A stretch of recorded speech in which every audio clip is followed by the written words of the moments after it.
Wine was still asleep. Th has woken her many times, but she sends him away. Wine, wake up, do you want to sleep the whole day? He moved the duvet from her face, making her groan. Is this how you wake someone? She said, angrily rubbing her eyes. Th smirked. No, I guess I should have woken you with a more affectionate and loving gesture. He leaned down to her. What are you doing? She said, flustered, and held him by the shoulders.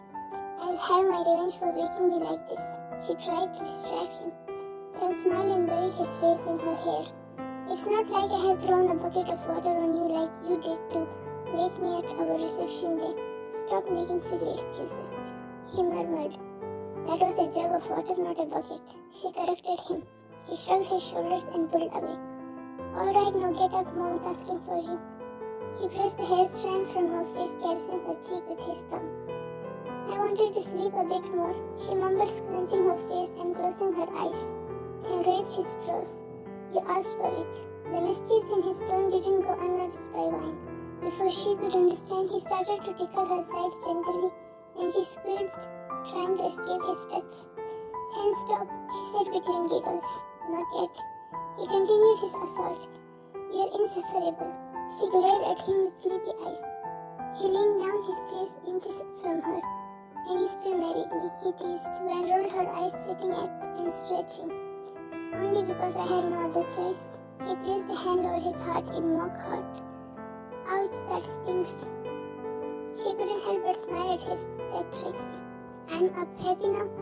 Very, he replied, giving her a quick kiss on the forehead. I have ironed your dress for tonight. She looked at him with surprise. Why, I just simply said that last night. She said, scratching her neck. I did it anyway. You have done all my work from the start of our marriage. It wouldn't hurt me if I did something for you. She let out a sigh. You noticed that? He nodded. Looking after your needs is my responsibility, no matter how the situation is. She held his hand in her both hands and caressed it. And you are my responsibility. I have to take care of you. But you are exhausted. So are you. She chuckled, shaking her head. Then watched her for a moment, his eyes filled with a mix of affection and amusement. You look cute when you're all sleepy and grumpy, you know that? He leaned and pecked her lips. She smiled. Stop teasing me, I must freshen up now. She glanced at the wall clock, then stood with a grin. Alright, hurry up, I don't want to be late. I want to make an entrance with my beautiful wife. Wine blushed slightly at his words, her heart warming. Fine, I'll be quick. He walked out with a smile, while for a moment Wine was lost in his beautiful smile. She let out a sigh, walking into the washroom. I'll skip. Wine called the beautician home. Now the beautician was doing her makeup, while Mrs. Kim went to the salon with 𝐿𝐴. Then came out of the washroom, a towel draped around his neck, his hair damp and tousled. He flashed Wine a charming smile. The beautician stared at him with admiration. Wine's gaze landed on the beautician, and her smile disappeared in an instant. He stood in front of the mirror. The beautician swiftly looked away. You make such a beautiful couple, Mr. Kim. She cleared her throat and spoke. I know, he said coldly without sparing her a glance, his eyes never leaving Wine. The beautician's smile disappeared. He undid his hair and sat on the bed, scrolling through his phone. After what felt like an eternity, the beautician finished and picked up her things. All done, he looked stunning. Ken looked at Wine and everything seemed to stop around him. Thank you, she mumbled, feeling Theon's gaze piercing through her soul. As soon as the beautician walked out, Theon walked to Wine. Absolutely stunning. She stood with a sigh. You shouldn't be looking all charming and perfect. This is unfair. She glared at him, then raised his brows confusingly. That beautician was drooling over you. For a while I thought you were shirtless again as usual. Then smiled and shook his head. I didn't even notice. My eyes were on you the whole time, and I knew there was some strange woman here I will never forget. Half then turned away. They sure were. Then gently took her arm, turning her around to face him. What happened? Are you mad at me? She shook her head in denial. No, it just irritated me. He pulled her into his arms. I know. I'm sorry, only if I had cleared the misunderstanding earlier and discovered Evelyn's truth before our marriage, you wouldn't have been feeling insecure. He mumbled guiltily and kissed the top of her head. She sighed and leaned into his embrace. Leave it, it's in the past now. He pulled out slightly, reaching into his pocket. Have something for you. Swan looked up at him, curiosity replacing with her irritation. What is it? I want to give a new start to our relationship. I didn't give you a wedding gift. He held out the box. She took the box from him. Then you didn't have, he cut in. I wanted to. Open it. He said, his eyes soft. Swan unwrapped the box and opened it to reveal a delicate diamond necklace. This is beautiful, she said with a smile and admiration. Not as beautiful as you. He took the necklace from the box and fastened it around her neck. Thank you. She touched the necklace, feeling a rush of emotion. He cupped her face, his eyes gazing deeply into hers. I promise I'll make up for all my mistakes. I hope you'll forgive me. He kissed her forehead with devotion. All right, let's go. We might be late. He held her hand and led her out. One felt a warm feeling spreading through her chest. They arrived at the venue, hand in hand, drawing attention as they entered. They heard whispers and compliments, ready to charm everyone. He glanced at Swan and teased in a low voice, his eyes twinkling with pride and affection. Swan smiled. As ready as I'll ever be. They made their way through the crowd. Theo never left her side, his hand resting lightly on the small of her back. They approached 𝐾𝐫 and Carl. You two look amazing, 𝐾𝐫 said, pulling her into a hug. I should have told that to you. Theo was exchanging greetings with Carl. You both are late. He hugged Swan and kissed her head.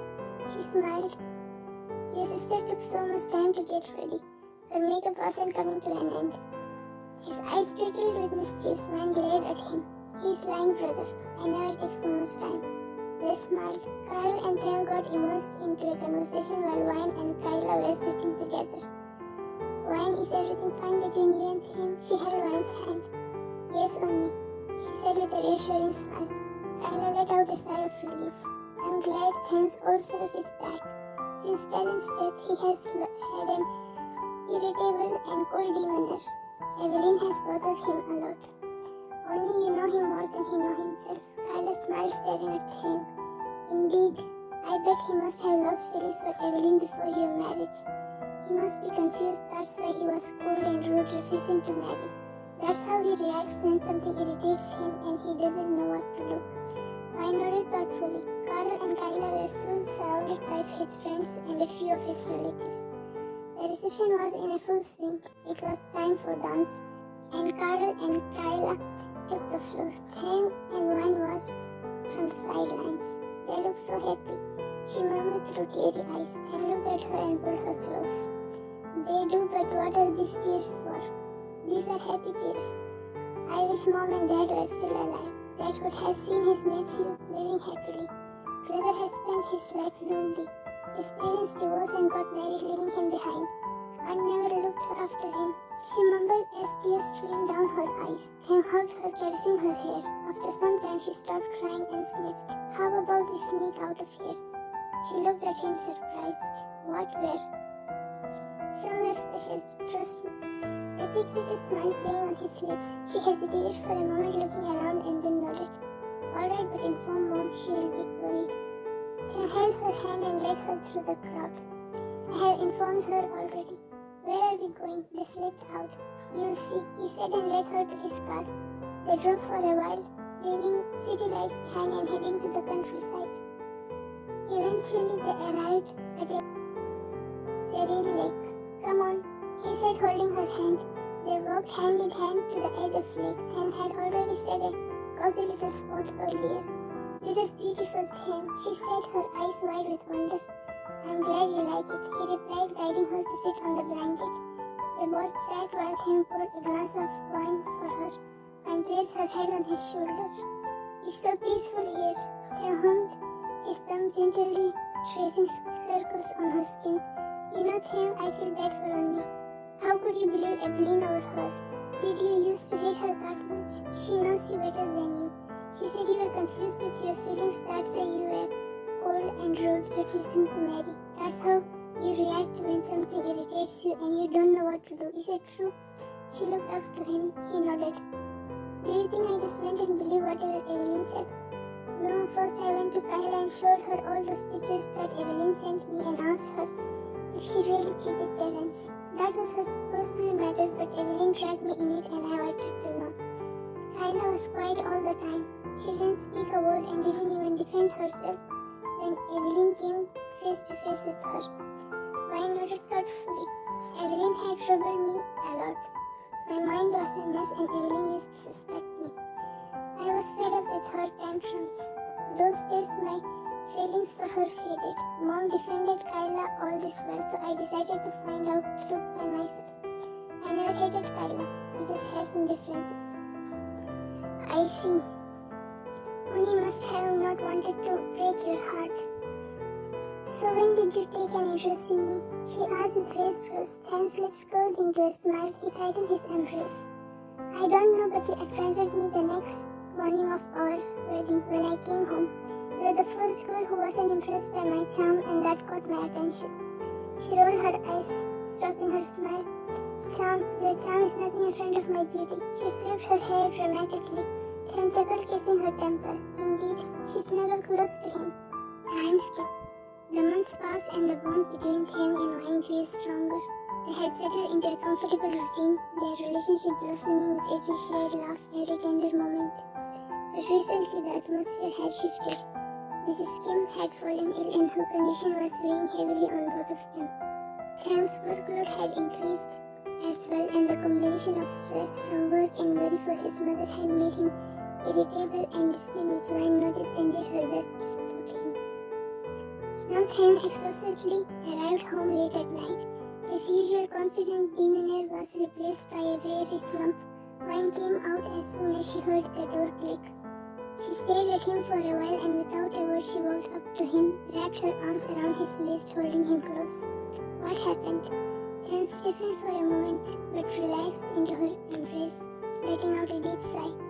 I felt like you needed a hug. She whispered, her voice soft and comforting. I did, he admitted, his voice rough with fatigue. Wine held him tighter, her hands gently rubbing his back. I'm here for you, 𝐾𝐫𝐫. You don't have to carry all this alone. He buried his face in her neck, inhaling her comforting scent.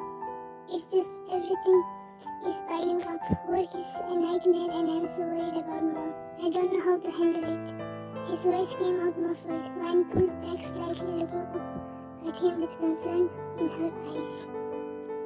Talk it out. Tell me. He took a deep breath, looking deeply into her eyes. Work is demanding more and more time. I barely have a moment to breathe. And Mom, she's not getting any better. I'm scared, Wine. I'm scared of losing her. Wine's heart ached for him. She reached up to cup his face, her thumb gently stroking his cheek. You're doing everything you can, 𝐾𝐫𝐫. Your mom is getting better and we'll get through this together. You don't have to face it alone. He closed his eyes, leaning into her touch. Just her words comforted him. Thank you. I don't know what I would do without you. He whispered. They stood there in hallway, wrapped in each other's embrace. Let's go to the room. She took his hand and led him to the bedroom. Go and freshen up, I'll bring dinner. Then I have something to talk about. What's it? He sat on the bed. Wine also sat beside him. He took her hand and kept it on his lap. She took a deep breath. Her heart pounded with excitement and nerves. 𝐾𝐫𝐫, he looked at her with curious expression. I'm pregnant. She took his hand and placed it gently on her stomach. 𝐾𝐫𝐫's eyes widened in shock, his mouth opening and closing as he struggled to find right words. We are. Her eyes shone with tears as she nodded. Yes, we are going to have a baby. Rose 𝐾𝐫𝐫's face, surprise, disbelief, and finally overwhelming happiness. Oh my God, we are going to be parents. He breathed, pulling her into a tight embrace while laughed, tears streaming down her face. Yes, we are. He pulled out his hands, cupping her face as he kissed her deeply, pouring all his love and relief into that kiss. When they finally broke apart, he rested his forehead against hers. I can't believe this is the best news I have ever heard. I wanted to tell you earlier, but I wanted to wait until you were feeling better. Her voice trembled with emotions. I'm so glad you have told me now. This changes everything. It gives me something to look forward to. Something wonderful. 𝐾𝐫𝐫's eyes sparkled with happiness. Wine nodded, her heart swelling with happiness. We are going to be okay, 𝐾�0. We are going through this. And we are going to be amazing parents. friends, you have no idea how happy Mom is after hearing this news. She'll get well soon for her grandchild. He kissed her again, his hand gently caressing her belly. I love you so much, Wine. I love you too, Tim, she whispered, feeling a deep sense of peace and happiness.